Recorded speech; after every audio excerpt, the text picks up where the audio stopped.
어느 화가가 이 세상에서 가장 아름다운 그림을 그리고 싶어서 이 목사님에게 질문을 했습니다. 목사님, 이 세상에서 가장 아름다운 것은 무엇입니까? 그러자 목사님은 믿음이지요. 믿음은 우리에게 희망과 꿈을 주고 또 예배를 통해 기쁨과 찬양과 감사가 넘치게 하니 믿음이야말로 가장 아름답습니다. 라고 이렇게 대답을 합니다. 다음으로 그 화가는 이제 갓 결혼한 한 신부에게 동일한 질문을 했습니다. 그러자 그 신부는 사랑이지요. 사랑은 가난도 부여하게 하고 눈물도 달콤하게 만들고 적은 것도 많게 만들지요. 사랑 없이는 아름다움이 있을 수 없습니다. 대답을 합니다. 그 화가가 이번에는 한 지친 병사에게 똑같은 질문을 합니다. 그러자 그 병사는 평화가 이 세상에서 가장 아름답고 전쟁이 가장 추하지요. 평화를 발견하는 곳에서는 반드시 아름다움을 발견할 수 있을 겁니다. 이 화가는 믿음, 사랑, 평화라 이것을 어떻게 그릴지 이 고민을 하게 됩니다. 고민을 하며 집으로 돌아온 그 화가는 자기 아이들의 눈 속에 믿음이 있고 자기 아내의 눈 속에 또 사랑이 있고 사랑과 믿음으로 세워진 그 가정에 평화가 있는 것을 발견을 합니다. 그래서 그 화가는 이 세상에서 가장 아름다운 것으로 바로 이 가정을 그리게 됩니다. 아침에 집을 나가서 각자 일에 터전에서 활동하던 사람들이 저녁이 되면 누구나 알 것 없이 자신의 가정으로 돌아옵니다. 이 세상에서 돌아가고 싶거나 돌아갈 가정이 있는 사람은 정말 행복한 사람입니다. 하나님께서 이 세상을 창조하시고 이 태초에 남자와 여자를 만드신 후에 그들에게 주신 가장 큰 축복의 선물이 바로 이 가정입니다. 그래서 우리 믿는 자들은 이 가정을 잘 가꾸어 나가는 것이 바로 우리의 사명이고 또 행복한 삶을 소유할 수 있는 비결입니다. 그렇다면 이 세상에서 가장 무서운 것이 뭘까요? 세상에서 가장 무서운 것은 사랑입니다. 여러분, 누가 부모와 자식 간의 관계를 끊을 수 있습니까? 우리가 뉴스를 보면은 이 돈 때문에 부자지 간의 연을 끊는 일이 종종 있기는 하는데 이것은 잘못된 가정이나 있는 일이고 부모의 사랑을 받고 자란 정상적인 자녀라면 이거는 있을 수 없는 일입니다. 그런데 그런 자녀라도 사랑 앞에서는 부모를 거역하는 일들이 많습니다. 언제 자식이 부모 말에 거역을 하느냐? 커서 사랑하는 사람이 생기면 이제 그때부터는 이 부모 말을 잘 듣지 않습니다. 이 사랑을 하기 전에는 정말 그렇게 부모 말에 순종하고 부모 말씀이라면 정말 잘 듣는 자녀라도 사랑하는 사람과 갈라서라고 말하면 그 자녀는 절대로 부모 말을 듣지 않습니다. 심하면 집을 나가서라도 그 사랑하는 사람과 결혼을 하는 경우도 있습니다. 그만큼 이 사랑은 어찌 보면 정말 아름다운 것이지만 또 한편으로 이 사랑은 가장 무서운 겁니다. 이처럼 사람들끼리 사랑도 어떨 때는 가장 아름답고 또 사람들끼리 사랑이 어떨 때는 가장 무서운 것인데 만약에 사랑을 하시는 분이 하나님이라면 사랑을 받는 대상은 어떻게 될까요? 사랑을 하시는 분이 하나님이라면 그 사랑의 결과는 여러분 어떻게 되겠습니까? 우리는 흔히 맞장구를 쳐야 소리가 난다. 손뼉도 마주쳐야 소리가 난다고 우리는 말을 합니다. 그래서 사랑의 힘을 발휘하려면 우리는 서로 사랑해야 된다고 생각을 합니다. 왜냐하면 이 세상의 사랑은 조건적이기 때문입니다. 그리고 우리도 이런 조건적인 사랑에 길들여져 있죠. 그래서 누군가가 나에게 사랑을 주면 나도 똑같이 그 이상의 사랑을 내가 줘야 한다라고 생각을 합니다. 연인 사이도 그렇죠. 한쪽에서 일방적으로 사랑을 주지만 사랑을 받는 사람은 나도 이 상대방에게 이 사랑 못지않는 사랑을 나도 해줘야겠다. 나도 그만큼 사랑하고 있다라는 것을 표현해야겠다라는 생각들을 합니다. 그래서 세상의 사랑이라는 것은 받는 것만큼 또 그 사랑을 주어야만 하는 것이죠. 그런데 성경의 사랑은 하나님이 우리를 사랑하는 만큼 인간도 사랑을 해야 된다라고 말하지 않습니다. 성경이 말하는 사랑은 하나님이 나를 변화시키려고 진념과 의지를 갖고 간섭하시는 것을 사랑이라고 합니다. 나를 놓고 하나님이 계획하시고 하나님 바라시는 일들이 있습니다. 그런데 하나님은 그것을 이루기 위해서 아주 끈질기게 간섭을 하신다는 것이죠. 이게 바로 하나님의 사랑입니다.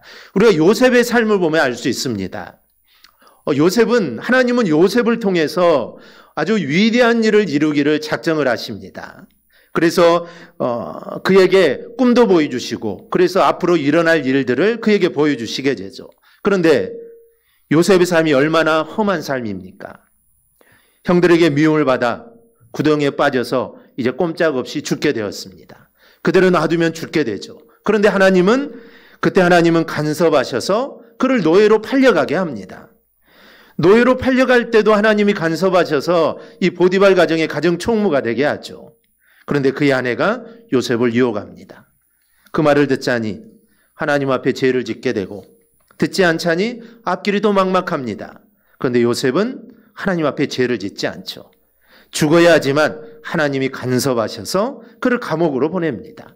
감옥에서도 하나님이 요셉을 간섭하셔서 감옥의 모든 일을 관장하게 되죠. 그리고 결국 애굽의 총리가 됩니다. 하나님의 간섭하심이 있었기 때문에 이게 가능한 것이죠. 만약에 하나님의 도움의 손길이 없었다면 아마 그는 이미 죽어야 할 사람입니다. 이미 죽었어야 했는데 하나님이 끈질기게 간섭하셨기에 그 일들이 가능한 겁니다. 이게 바로 하나님의 사랑이라는 것이죠. 성경에 나온 모든 사람들은 하나님의 사랑을 받은 자들입니다. 그런데 이 사랑은 우리에게도 임했습니다. 즉 우리 모두는 하나님의 사랑을 받은 자들입니다. 즉 그 사랑이 있었기에 우리가 구원을 받고 영생함을 우리가 얻게 된 것이죠. 그래서 오늘 본문을 보면서 하나님이 나를 구원하시기에 정말 하나님이 얼마나 집요하게 우리를 사랑하는가를 우리는 확인할 수 있습니다. 즉 하나님은 그냥 우리를 사랑하는 것이 아니라 그 사랑이 정말 집요합니다. 즉 정말 끈질기다라는 것이죠. 오늘 본문은 하나님이 우리를 굴복시키는 사랑의 집념의 이 표현입니다.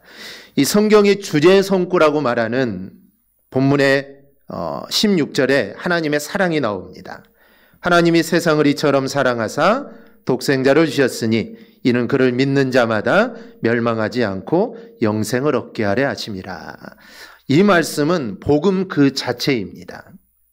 성경을 한 구절로 요약해라. 66권을 한 구절로 요약하라면 요한복음 3장 16절입니다.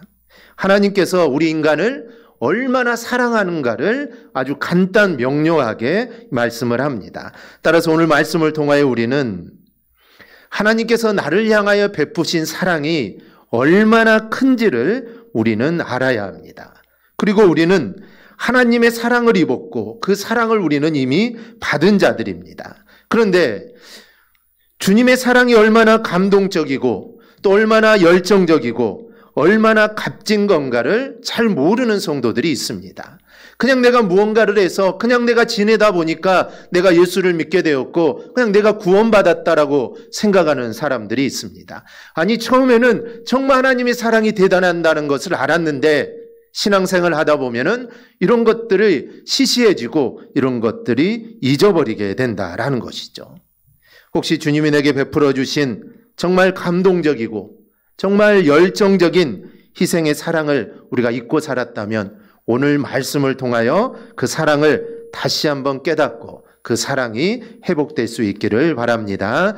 먼저 하나님께서 우리를 사랑하시는 증거로 독생자를 보내주셨습니다. 앞에서 사랑은 정말 무서운 거라고 했습니다. 착한 자녀도 사랑하게 되면 부모까지도 거역할 정도로 누구도 말릴 수 없는 게 이 사랑인데 하나님께서 사랑한다면 이게 어떻게 되겠습니까? 예를 들어 왕이 한 여자를 점 찍었습니다.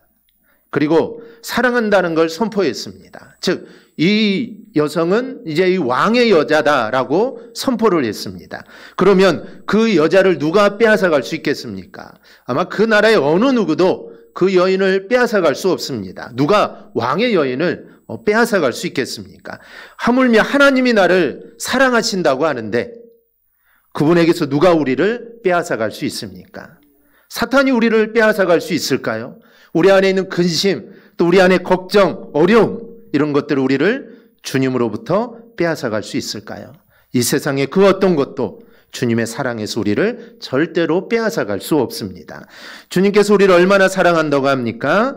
오늘 말씀에 보면은 이처럼 사랑한다라고 말을 합니다. 여기서 이처럼이라는 말은 그 뒤에 나오는 독생자를 주셨으니라는 뜻입니다. 즉 독생자를 주신 만큼 이처럼 우리를 사랑한다라는 것이죠. 좀 더 자세하게 수직하는 것은 16절 앞에 있는 14절 15절입니다. 모세가 광야에서 뱀을 든 것 같이 인자도 들려야 하리니 이는 그를 믿는 자마다 영생을 얻게 하려 하심이라. 이 말씀을 다시 풀어서 말씀하신 것이 16절입니다. 그러니까 우리가 16절 한 절만 떼서 하나님의 사랑을 이해하려고 한다면 세상적으로 조건적으로 이해하게 됩니다. 즉 하나님이 세상을 정말 이처럼 사랑해서 독생자를 주셨기 때문에 우리가 믿어야 한다는 것이죠. 하나님이 무언가를 주셨기 때문에 내가 보답해야 한다는 겁니다. 반응을 해야 된다는 것이죠. 하나님이 독생자를 주셨으니까 거기에 대한 반응으로 우리가 믿어야 한다는 것이죠. 그래서 내가 믿어야 구원받고 내가 열심히 내서 교회에 나와 앉아 있어야 정말 내가 받은 구원이 흔들리지 않고 불안하지 않다는 것입니다. 그래서 신앙생활하면서도 하나님을 통해서 얻는 기쁨보다는 자기의 일을 해야 이 기쁨이 생기는 겁니다. 열심히 봉사하고 헌신하고 그래서 자신이 하나님을 위해 정말 무언가를 열심히 하고 있다는 그 자체에 기뻐합니다. 물론 우리가 하나님께 헌신하고 봉사하는 걸로 우리는 그 안에서 기쁨을 누려야 합니다. 내가 정말 사랑하는 그 하나님을 위해 내가 무언가를 할 수 있다는 게 얼마나 기쁩니까? 하지만 하박국 선지자와 같이 하나님 한 분만 있어도 기뻐해야 하는데 우리는 무언가 있어야 우리는 기뻐합니다. 여러분 이것이 바로 조건적인 신앙입니다. 그런데 이러한 모습이 우리 안에 들어와 있는 게 또 사실이기도 합니다. 그러나 하나님이 우리를 사랑하시는 것은 조건이 아닙니다. 즉 아무런 조건 없이 우리를 사랑한다는 것이 바로 16절의 말씀입니다. 이 사랑을 깨달으려면 14절 15절 말씀을 통해 예수님의 십자가를 보게 되면 우리는 하나님의 사랑을 깨닫게 됩니다. 하나님의 사랑이 뭘까? 하나님의 사랑이 뭘까? 우리가 궁금하면은 주님의 십자가를 생각하면 됩니다. 그 주님의 십자가가 하나님의 사랑입니다. 하나님이 이 세상을, 아니 나를 얼마나 사랑했는가 하면 모세가 광야에서 뱀을 든 것 같이 독생자이신 예수님을 십자가에 매다실 만큼 우리를 사랑하셨다는 겁니다. 장대에 뱀을 달듯이 독생자의 아들을 십자가에 달아서라도 우리를 당신의 것으로 삼으셨다라는 말씀입니다. 그러면 인간의 가치가 예수 그리스도와 비길 만큼 가치가 있을까요? 절대로 그렇지 않습니다. 범죄하여 타락한 인간은 피조물 가운데 가장 추악합니다. 그래서 사람을 짐승만도 못하다라고 하죠. 짐승만도 못하다라고 합니다. 그런데 하나님은 그런 인간을 가치 있게 보신 것이죠. 만일 하나님께서 우리를 가치 있게 보지 않으시고 범죄한 그대로 방치하여 내버려 두셨다면 우리가 어떻게 될까요? 그대로 죽어 지옥에 가야 하는 불쌍한 인생들입니다. 짐승들은 영혼이 없으니 죽으면 모든 것이 끝납니다. 그런데 사람은 이 영혼이라는 게 있어서 죽음으로 끝나지 않죠. 즉 천국에 가든지 아니면 지옥에 가든지 이 둘 중에 하나입니다. 그런데 다 지옥에 가서 우리는 영원토록 고통을 당할 수밖에 없는 존재입니다. 그러니 피조물 중에 가장 불쌍한 자가 바로 우리 인간들입니다. 그런데 하나님이 우리를 얼마나 사랑하시는지 하나뿐인 독생자 예수 그리스도를 죽음에 내어주시기까지 바로 우리를 사랑하신 겁니다. 이 외에 우리를 사랑하시는 증거가 여러분 무엇이 더 필요하겠습니까? 인간이 이 세상에서 가장 존귀하고 가치 있는 존재로 회복될 수 있는 것은 오직 하나님의 사랑 때문입니다. 여러분 다른 데 있지 않습니다. 물질이 많다고 내가 건강하다고 아니면 내가 명예로운 자리에 있다고 해서 내가 존귀한 존재가 되는 게 절대로 아닙니다. 이런 것이 없어도, 정말 이런 것이 부족해도 하나님의 사랑이 우리 안에 있기만 하면 우리는 이 세상에서 가장 존귀한 존재고 우리는 가장 가치 있는 존재가 되는 것입니다. 그런데 하나님은 우리를 천하보다 더 귀하다라고 말씀을 합니다. 여러분, 가장 귀한 것은 그 어느 무엇과도 바꾸지 않는 것입니다. 아니, 바꿀 수가 없죠. 쉽게 바꿀 수 있는 것은 절대로 귀한 것이 아닙니다. 나에게 정말 귀한 것, 내가 정말 소중한 것은 이 세상 그 무엇을 주더라도 우리는 바꾸지 않죠. 그게 나에게 가장 소중한 것입니다. 우리는 종종 내가 사단의 유혹에 넘어가면 어떨까 이런 생각들을 합니다. 하지만 우리는 그런 걱정을 할 필요가 없습니다. 하나님은 절대로 우리를 사단에게 내어주는 일은 없을 겁니다. 우리를 사랑해서 당신 것으로 삼았는데 하나님의 품 안에서 누가 우리를 빼앗아 가겠습니까? 어떤 보상을 해준다고 흥정한들 하나님께서 그 흥정을 통해 우리를 내어주겠습니까? 우리를 얻기 위해 독생자까지 내어주셨는데 그 독생자보다 아마 더 값나간 것을 준다면 하나님이 우리를 내어줄지도 모릅니다. 그런데 세상에서 주님보다 더 귀한 것은 있을 수 없습니다. 이 찬송가 102장에서 주 예수보다 더 귀한 것은 없네. 바로 주님이 가장 귀한 것입니다. 이 세상에 주님보다 더 귀한 것은 없다라는 것이죠. 때문에 절대로 주님의 사랑에서 우리를 끊을 수가 없습니다.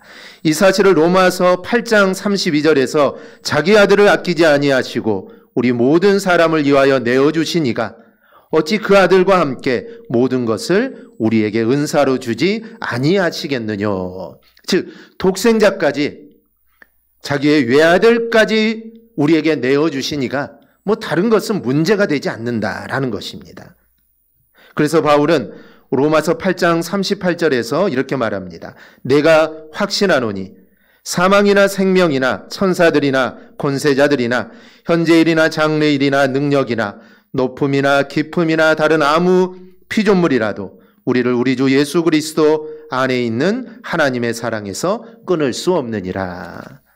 사도 바울이 이렇게 확신할 수 있었던 이유, 이 말씀 보면은 사도 바울은 내가 확신한다라고 말을 합니다. 사도 바울이 확신할 수 있었던 것은 하나님께서 자신을 얼마나 사랑하는가를 사도 바울은 알았기 때문입니다. 어떤 험한 일을 당해도, 아니 내가 죽을 상황에 놓여 있어도 하나님이 자신을 얼마나 사랑하고 있다는 것을 사도 바울은 알았던 것입니다. 그래서 그는 확신한다는 것이죠. 우리를 향한 하나님의 사랑도 동일합니다. 하나님은 우리를 사랑하시되 지독하게 사랑하십니다. 독생자까지 내어주시길 정도로 우리를 사랑하십니다. 그러니 우리 모두도 그 하나님의 사랑을 기억하고 또 사랑받은 자답게 우리가 살아가기를 바랍니다. 둘째로 우리도 주님을 사랑해야 한다는 겁니다. 주님께서 우리를 얼마나 사랑한가를 이야기한 후에 이어지는 내용은 주님을 믿는 자와 믿지 않는 자에 대한 말씀입니다. 한마디로 무섭도록 집요하게 우리를 사랑하시는 주님의 그 지독한 사랑을 받은 우리는 주님을 믿어야 한다라는 겁니다. 그렇다면 주님께서 우리에게 독생자를 주신 이유가 뭘까요? 물론 하나님이 우리에게 독생자를 주신 이유는 우리를 구원하시기 위해, 그리고 우리를 사랑하기 때문에 주신 겁니다. 그런데 또 하나가 이유가 있습니다. 그것은 독생자를 믿음의 조건으로 주신 겁니다. 이때의 믿음이란 신뢰를 의미합니다. 여러분, 우리가 무엇을 보고 상대를 신뢰할 수 있습니까? 이 사람은 정말 믿을만하다. 그 사람이 자신의 생명을 나를 위해 아깝지 않게 행동한다면 우리는 그 사람을 믿을 수 있습니다. 즉 자신의 생명을 나를 위해 희생한다면 그 사람은 100% 믿을 수 있는 사람이죠. 어느 누가 자기의 목숨을 내걸면서 거짓을 말하겠습니까? 그래서 자신의 목숨을 나를 위해 희생한다면 그 사람은 믿을 만합니다. 그 사람과 무엇을 해도 되는 것이죠.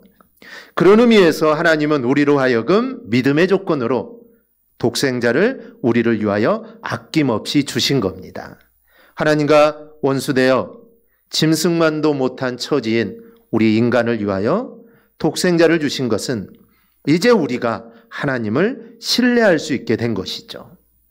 하나님을 믿음이 이제 우리는 가게 된 것입니다. 이제 진정으로 우리가 하나님을 사랑할 수 있게 된 것이죠. 만약에 하나님이 독생자를 주지 않았다면 하나님이 나를 사랑할까 의심할 수가 있죠. 그런데 독생자 예수 그리스도는 하나님이시지 않습니까? 자신의 생명을 나를 위해 주었으니 준다고 말한 것이 아닙니다. 실제로 하나님은 자신의 생명을 나를 위해 죽어주셨습니다. 그러니 우리는 하나님의 사랑을 의심할 필요가 없습니다. 그러니 이제 우리는 하나님을 마음껏 사랑할 수가 있게 된 것이죠. 하나님은 단 한 번도 인간에게 불신을 행하신 적이 없습니다. 사랑을 거두어 가신 적이 없죠. 하지만 인간은 하나님을 믿지 않고 늘 불신합니다. 우리의 출애굽기 사건을 보면 알 수 있습니다. 사람들은 늘 하나님을 원망하고 불평하지만 그래도 하나님은 일관성을 유지하시죠. 때로는 화를 내시기도 하고 때로는 벌을 주시기도 합니다. 그런데 결국은 그들을 가나안으로 인도하시죠. 그러니 우리는 이 광야의 이스라엘 백성들처럼 그렇게 행할 것이 아니라 이제는 우리는 믿어야 합니다. 이스라엘 백성들이 광야에서 하나님이 누구신지 몰라서 믿지 못한 게 아닙니다. 그들은 하나님이 누군지 잘 알고 있습니다. 그리고 그들의 눈으로 하나님의 능력을 모두 다 보았습니다. 그런데도 그들은 하나님을 믿지 못했다라는 것이죠. 그들이 이랬다면 우리도 이럴 수 있습니다. 우리도 믿지 못할 수가 있습니다. 믿다가 우리의 믿음이 소홀해질 수도 있습니다. 그러나 오늘 말씀을 우리가 제대로 듣고 깨달았다면 우리는 이제부터 바르게 믿어야 할 줄 믿습니다. 조건적으로 믿는 게 아닙니다. 주님께서 우리를 조건 없이 사랑하신 것처럼 우리도 주님을 무조건 우리는 사랑해야 합니다. 어떤 성도는 교회 안 가면 찜찜하고 갔다 오면 편하다고 합니다. 마음이 놓인다는 것이죠. 그래서 교회 온다는 것입니다. 여러분, 그렇다면 이거는 잘못된 겁니다. 물론 교회 안 나가도 아무렇지도 않고 1년 내내 성경 한 구절을 읽지 않아도 아무렇지도 않고 기도 한번 제대로 해보지 않았는데도 아무렇지도 않는다면 그 신앙은 잘못된 신앙이죠. 그런 사람은 오히려 불안한 사람이 더 낫습니다. 예배드리지 않아서 불안한 게 더 낫죠. 아무렇지도 않는다면 그게 더 이상합니다. 주님의 사랑을 알면 불안해서 가는 것이 아니라 안 가면 못 견디기 때문에 가는 겁니다. 주님의 사랑을 우리가 깨달은다면 그 귀한 자리에 내가 빠질 수 없기 때문에 안 가고 못 견디는 것이죠. 그 귀한 봉사, 다른 사람이 하면 하나님께 죄송해서 내가 먼저 하는 것입니다. 하나님께서 나를 얼마나 사랑하는가를 내가 알고 있기 때문에 우리는 그렇게 하는 것이죠. 그러나 하나님을 모르면 불안합니다. 뭔가를 내가 해야 마음이 편한 것은 하나님을 잘 모르기 때문입니다. 예를 들어서 부자와 중매로 만났습니다. 그런데 그 사람이 나를 사랑하지 않을 때는 조건이 있어야 합니다. 그래서 열쇠를 5개, 6개 해가는 겁니다. 열쇠를 그렇게 해가도 마음이 놓이지 않습니다. 왜냐하면 그 사람의 마음을 잘 모르기 때문입니다. 이 사람이 나를 사랑하는지 사랑하지 않는지 잘 모르서 불안하죠. 그 사람이 나 없으면 못 살겠다라는 마음을 안다면 열쇠를 한 개도 안 가져와도 이건 불안하지 않습니다. 그 사람이 나와 같이 있고 싶어서 결혼했는데 이 뭐가 불안하겠습니까? 우리 성도 중에는 두 부류가 있을 겁니다. 교회 안 나오면 불안해서 나온 사람, 주님을 사랑하기 때문에 안 나오면 견딜 수 없어서 나오는 사람입니다. 그러면 이 두 부류의 사람 중에 열쇠를 많이 해가지고 조건을 가지고 결혼한 사람하고 오직 사랑만으로 결혼한 사람하고 여러분 누가 더 행복하겠습니까? 물어보나 마나 사랑으로 만난 사람이 여러분 더 행복합니다. 사랑으로 만난 사람이 모든 일에 더 열심인 것은 이거는 당연한 일이죠. 성도들 중에 교회에 나온 것이 불안감을 떨치기 위해서라면 그 사람은 조건적인 사람입니다. 그러나 사랑으로 하나가 된 사람은 기쁘고 감사해서 교회에 나오게 되고 그렇기 때문에 교회가 뭐가 필요한 것이 없나 살피게 되고 주님을 위해서 헌신하게 되는 겁니다. 우리는 이제 감사와 기쁨이 넘치는 예배를 드려야 합니다. 조건적으로 내가 무언가를 해야겠다 이런 마음이 아니라 예배드리지 않고 기도하지 않으면 찜찜하다 그래서 내가 예배드리러 가야겠다라는 것이 아니라 우리 예배는 늘 감사와 기쁨이 넘치는 예배가 되어야 합니다. 오늘도 교회를 못 나가면 내가 기쁨의 자리를 내가 빼앗길 것 같아서 불안하다면 이거는 이해가 됩니다. 다른 사람이 기쁨을 맛보는 그 기쁨의 자리에 내가 참여하지 못하는 것 때문에 우리는 늘 안타까워해야 되는 것입니다. 내가 상황상 내가 병이 들어서 내가 아파서 아니면 상황적으로 내가 예배드리지 가지 못하는 그런 상황들이 있을 때 정말 우리는 안타까워해야 하는 것입니다. 오늘 내가 쉬는구나, 오늘 예배 한번 빠지는구나가 아니라 내가 정말 가지 못해서 안타까워하는 그런 마음들이 우리 안에 있어야 합니다. 남들이 나보다 더 봉사하는 것 때문에 우리는 배가 아파야 하는 겁니다. 그렇게 사는 것이 여러분 진정한 성도의 삶입니다. 바로 이런 신앙이 여러분에게 있기를 원합니다. 주님이 나를 얼마나 사랑하는지 우리는 깨달아야 합니다. 그리고 그 사랑을 우리는 늘 마음에 간직하며 살아야 합니다. 그렇게 살아갈 때 우리의 삶이 기쁘고 우리 예배, 우리가 하는 모든 일들이 기쁘고 정말 즐거움이 되는 것입니다. 그리고 그 일을 통해 우리 하나님도 기뻐하시고 하나님을 즐겁게 드리는 우리의 삶이 될 수 있습니다. 우리 모두 하나님의 그 사랑에 늘 감사하며 기쁨으로 정말 충성하는 우리 성도들이 되기를 주님의 이름으로 축원합니다. 아멘.